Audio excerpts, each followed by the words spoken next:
Hi guys, Lauren Atkins here. Today I'm going to be recording my video in beautiful Florida where I'm visiting my dad. Today I'm going to be talking about social engineering attacks. So I'm going to give you guys a definition and then I'm going to give you guys this example that really helps describe all that it's about. Maybe you guys have heard about these things before but you're not sure what they're called.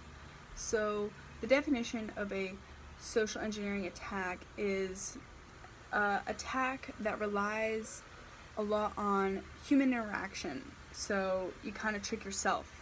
It involves tricking people into breaking their normal security procedures, such as entering in a passcode, putting in your thumbprint somewhere, maybe click some of the things that say clicking "I am not a robot" could be some type of one.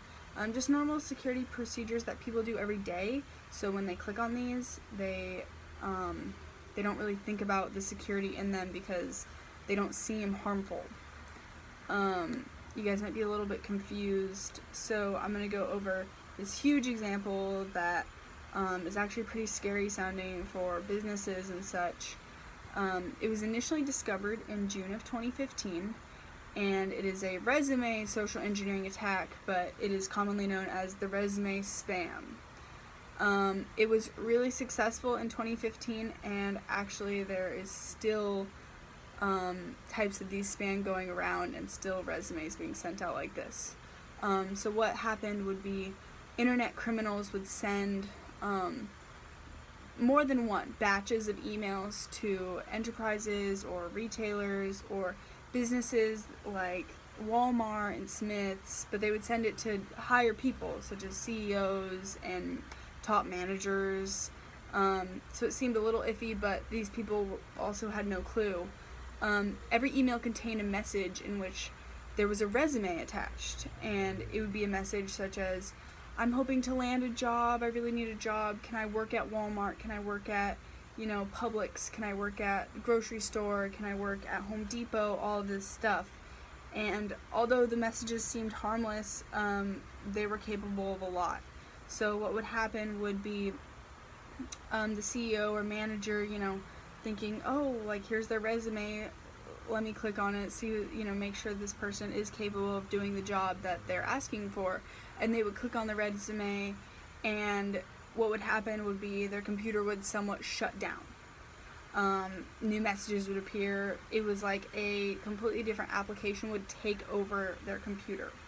So the email had a ransomware-laden email attachment.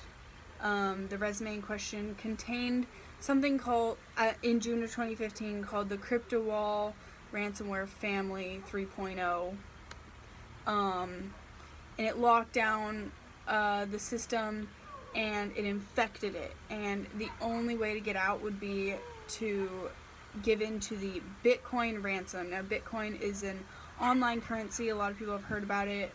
You can pay for a lot of certain things such as applications, information, data on the internet using Bitcoins, which you can buy with actual real money on the internet. And so it would demand a Bitcoin ransom in order to get rid of the infected system, although to this day security officials aren't sure if the infected system actually stole information from CEOs and such, but a lot of these companies would be forced to pay this ransom because they couldn't, they would send the emails to CEOs with important information on their computer that they had to get back into, and they didn't have, their backup system wouldn't be able to back it up and stuff. I mean, this is in 2015 that it was happening.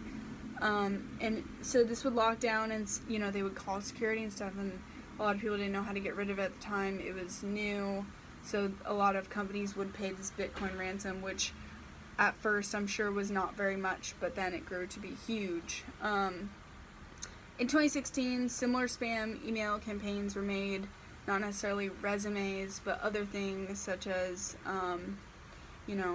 if you're sending it to a McDonald's worker, like, "Oh, free, your grills are broken, click on this link to look at new grilling mechanisms," and they would click on the link and the same thing would happen. This is the way a lot of scammers get big companies like this, and it's still popular in 2017 today. The resume spam isn't as popular, although officials are still catching some people sending resume spams out, believe it or not. But that has sort of fallen through. But the resume spam was the first thing that was really crazy to businesses. And although they've been informed of this, it's really important for CEOs and high top managers to recognize that normal people looking for a small job in a company aren't going to send an email to a CEO or top manager. They're going to go through the website, through the application process like a normal individual would. I hope you guys really understand social engineering attacking now, and I hope that example really helped you guys with what sort of a social engineering attack is. They're really dangerous, so watch out. Thanks guys for watching.